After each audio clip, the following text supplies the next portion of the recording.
Hello and welcome, and today we are going to make pinch pot, which can be either a bowl or a salt pot or a salt pig or salt and pepper, something like that. I've kind of gone for a kind of sea urchin kind of type of pattern on there. We will be glazing these with a cobalt oxide and also a clear glaze on top again. So that's the plan. So I'm just going to put that to one side and pop this to one side.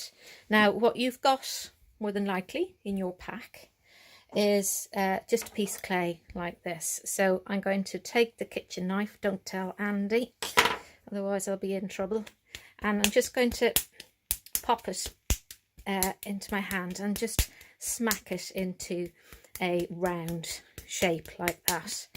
Now I've given you enough clay for two of them just so that you can have a pair, which is quite nice. Just to kind of recap, sometimes people when they get the clay like this, their automatic response is to do that.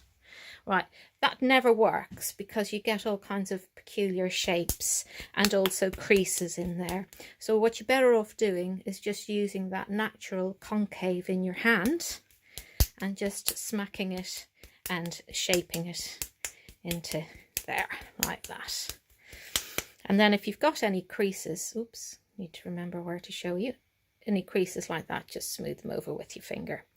So the reason we smooth those creases over are that I'll get another piece, oh it doesn't matter, is that if we have any creases, when we push our thumb in, they will open up at that crease almost like a slice really. So just don't spend too long because you don't want the outside of the clay to dry, but you do want to just make sure there's no creases in there.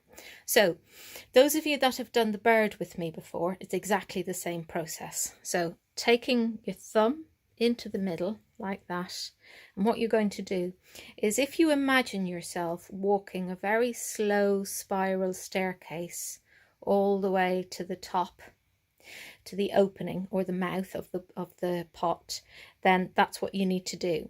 Now generally if you do it at this pace, pinch, turn, pinch, turn, pinch, turn. Now where I'm pinching is there, it's those bits, you can see where it's there and there, so it's there is where I'm pinching. So try not to do a big pinch like that. So pinching and turning like that. I'm going to speed it up now so that we get it to grow, but what you need to notice is that this whole opening is not getting bigger. Well, what we're making bigger is the size of the opening and the kind of bowl form or vessel form that's inside, and obviously that's outside as well is growing, but we're trying not to let that grow, because ultimately what we want to end up with is a size hole that we want to end up with, rather than what kind of can naturally happen if you allow the clay to come outwards.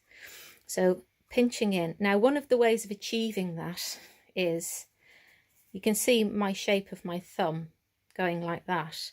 So when I'm pinching, I'm trying to bring the shape, if you imagine that flowing in a line, you're just trying to bring it kind of inwards like that. So pinching and turning like that. And when you get to a point where you think, well, it's getting a bit wider each time, then what you can do is switch around so that your finger, what will I do? I'll do it kind of that way so that you can see. My finger is allowing the thumb, when I compress the clay, is allowing it to press against the finger, so that what I'm doing is I'm pinching the clay in, and it's an easier way than trying to do that because this part of your thumb tends to get in the way. So you'll see there, just by pinching and turning. Now the clay is still kind of thickish, so what I'm going to do is just get it to a certain thickness, and I'm then going to set it aside and just allow it to firm up. The proper word is to set up, but just so you're clear, what I'm trying to say is so that it becomes a bit more firm. So at the moment, the kind of wetness of the clay, or the feel of the clay, is, I always look at it like cheese. So it's kind of like camembert or brie. You know, it's quite soggy. There's quite a lot of play in the clay. Now, before I set this aside, I'm going to do two things. Can you see here? We've got some creases here. Now, if I just compress that, clay really, really loves compression.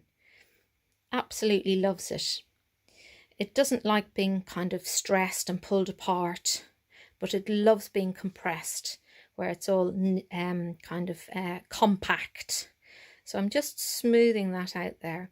And the other thing I'm going to do, because you'll see there, it's not all that even. So I'm just going to pop it like that, plop, plop down there.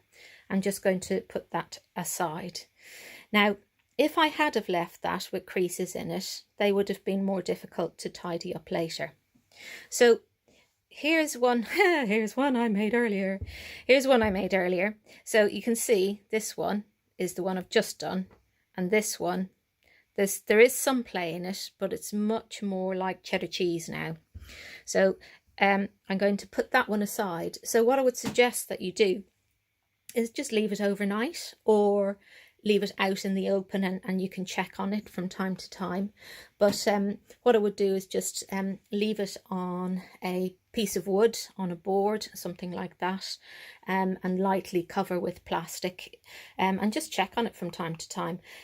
This has been overnight in the studio, and temperatures have been very cold, and I wasn't in here for a day. So that's, you know, it depends on the temperature of your house, and as to how quickly it dries out. So this one I left a little bit thick, because as I come to it again, what I can do is pinch it even more without it falling out of shape. And what I can also do is I can look at the shape that's there, and whereas this one is well, you can see that already it becomes more refined the more time that you spend on it, and also you're not worrying about it falling apart, you know, like flopping, because it's got so much structure to it now, because it is that bit more it's so much more firm. So I'm just pinching so that I'm getting it really just about it being a reasonable consistency. And you will see that I am going backwards and forwards, that although I talked originally about going in a spiral all the way slowly, pinching and turning up to the top, what I'm doing is, as I'm feeling my way through, I go, oh, that's a bit thick. Oh, that section there just needs a little bit more. Or I can see a little lump or a bump. And I just eyeball that and just bring that in a bit. So what I'm also going to do is what I did on the earlier one, and just make sure that I'm pinching it inwards there, just where I can. And I am using a slight sliding motion there with my thumb, as you can see, where I'm literally kind of sliding that clay inwards, because it's going to help me to have a smaller opening in there. So almost all the way around. What I'll do then is I'll go, yeah, okay, that's fine, or I need to do a bit more, or whatever. If you've got creases on it like that, just smooth it out with your finger.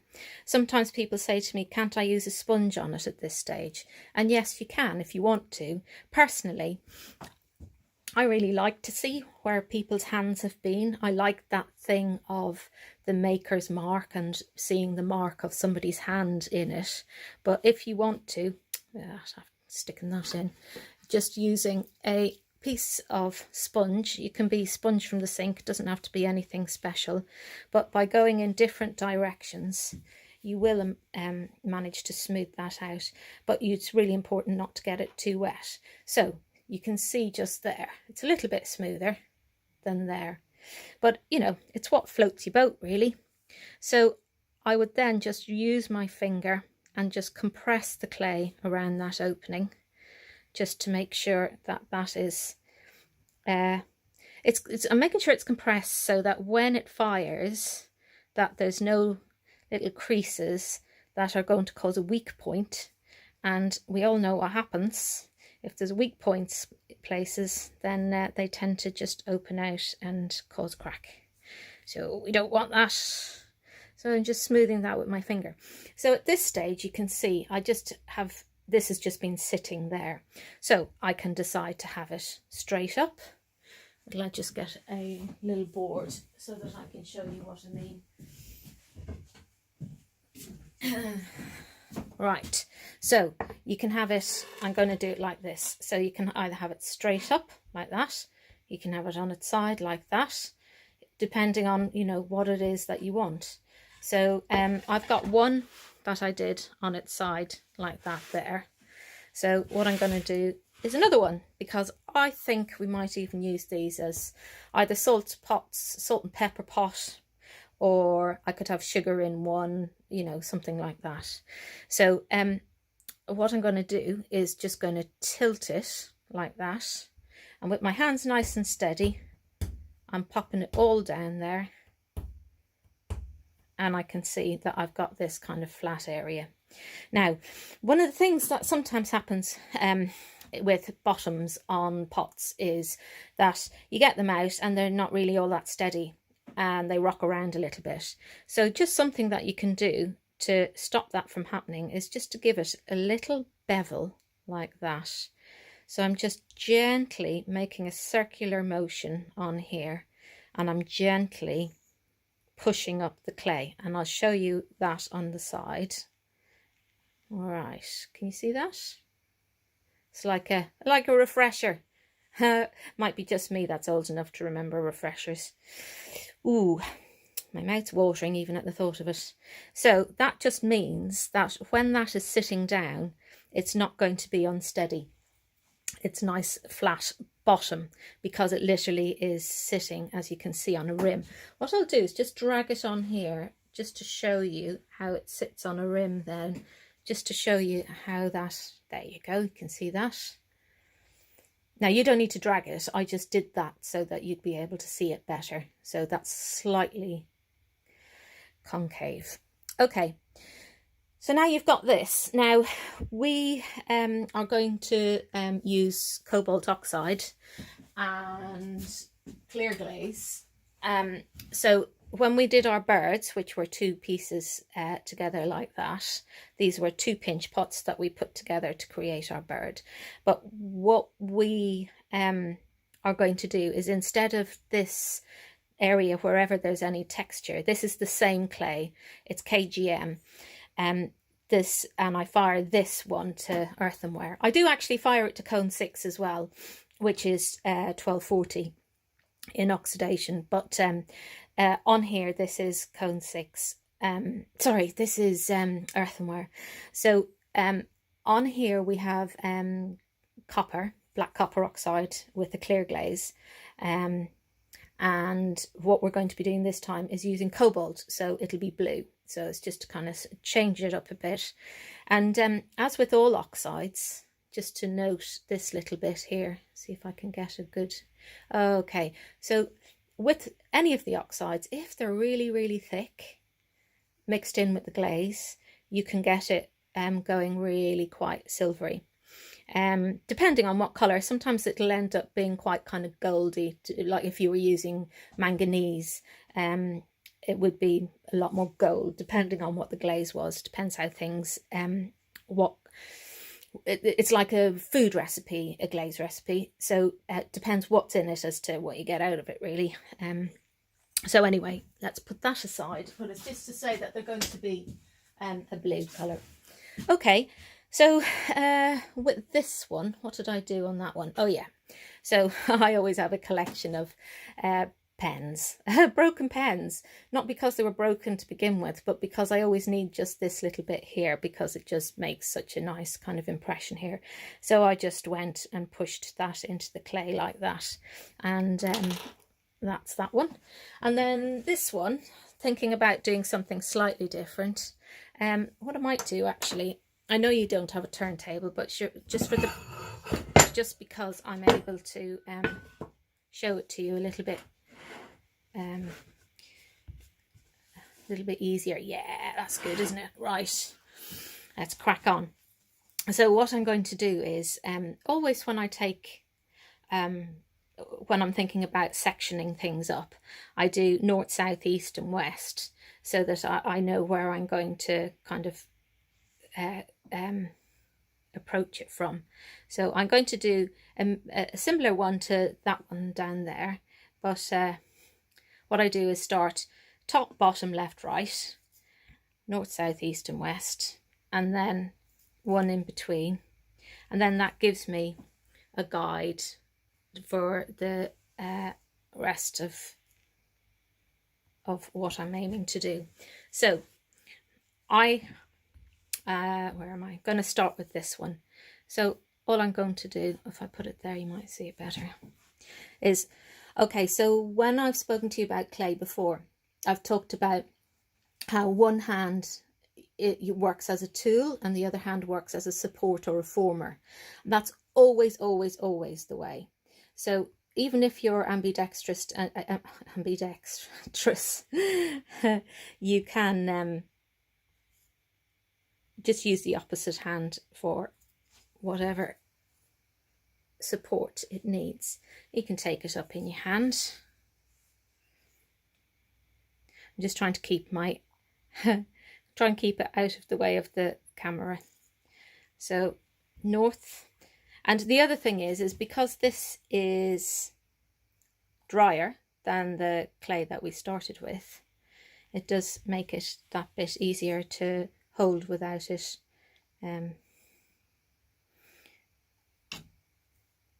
losing its shape. Okay, so I'll go in between now.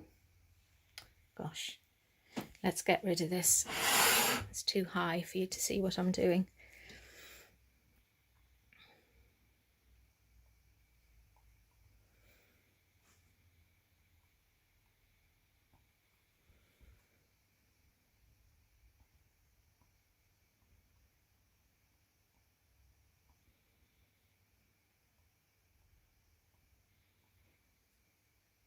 So the lovely thing about this is that wherever there's any texture, we're going to be having that blue cobalt washing in there. So that'll be really nice. Now you might think, oh yeah, well that's all right, but I'd like to do something else as well. So I just have a pencil. It's just I had another one and I discarded that one because this one is got all kinds of different chamfers on it, you know, different edges, so this one just looked a little bit nicer. So what I'm going to do now is I'm just going to add a little bit, oh can you see, a little bit going all the way down like that. So what's important is that you don't come through the other side. It can be light, it doesn't have to be as pushed in as far as it is here, but what you do need to do is make sure that there's enough impression in there so that when we do put the oxide on there, it's got something to grip onto and to give it some visual interest. If you went and thought, well no, I just like it, I like it like that, I don't want to do anything to it, then that's fine. The only issue will be that it'll be a very pale blue pot, and that might be what you want, so that's fair enough. Okay, go all the way around. Now just a little reminder that if you want to do this all in one go, as in all in one sitting, then you do need to let it dry off a bit in between. I wouldn't recommend using a hairdryer. Just let it dry naturally, because that way the inside and the outside dry at the same consistency, the same rate. And also you have, oh, did I miss one? No, I didn't. Yeah, I did. Missed one going all the way down. There we go. Took the eye off the ball.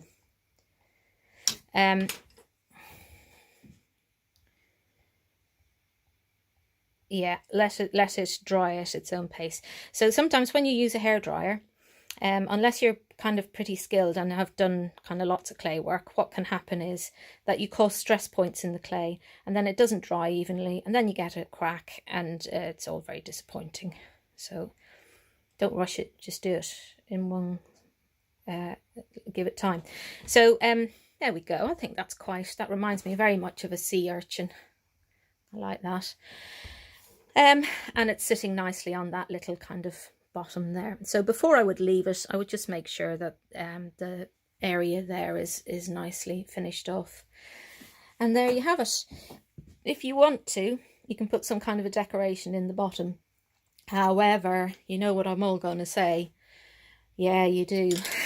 Yes, put your name in there, please.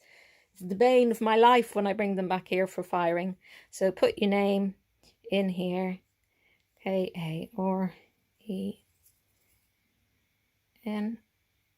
That'll do. There we go. It's Be Nice to Me Day today. So there's me heart. There we go. So voila, we've got 1 and we've got 2. And what I'll do on this one, I won't do it now because, but I kind of feel that they are nearly a pair. But because I think I would like to do that all the way down there so that this gives it a proper feel of matching. Now you mightn't want to match it, you know, they could be completely different. It's up to you. But anyway, there we go. 2 little salt pigs, salt pots, sugar pots, air plants. That's the other thing I've seen. Andy, my husband, my son gave him an air plant and it's in a little glass bowl. But, you know, so you could put it in there. The other thing that you could do, Andy's one, has got a hole in it there. So it hangs up like a bauble. So it kind of hangs like that. So if you wanted to do that, then you could just put a hole in it. Best way of putting a hole in something, while it's still soft, you can just use the pencil and push it through. Why don't I do, I'll do that on this one just to show you. It's a bit wet at the moment, but what I would do is I would use the pencil, yeah, I'd push it through like that, take the pencil out, and I would do nothing to that at the moment. See, it's all raggy, yeah, nothing to that, because when it's drier, that's when you tidy it up. If you try and tidy it up now, you just smudge stuff all over the place. So I would wait until that would be more like leather hard, and then I would use a knife, or what would I use? A knife. Tell you what's useful is this is a proper pottery tool, but if you had something like a lollipop stick, perfect. And then you'd be able to just kind of drag it away from there. But you always go, it's like when you clean a wound, you go from the inside outwards. Try not to drag it over the hole, because the hole will stay nice and clean. So yeah, how Andy's was is it kind of, he has an air plant in his, as I was saying, so it just hangs like that, and you've got your little air plant in there, and it looks really quite nice. Anyway, I think that's enough wittering on. Have fun with this, because it is nice and it is fun. Don't rush it, and that's it. So have a great day, have fun, stay creative, look after yourselves, stay safe, and see you soon. Bye bye.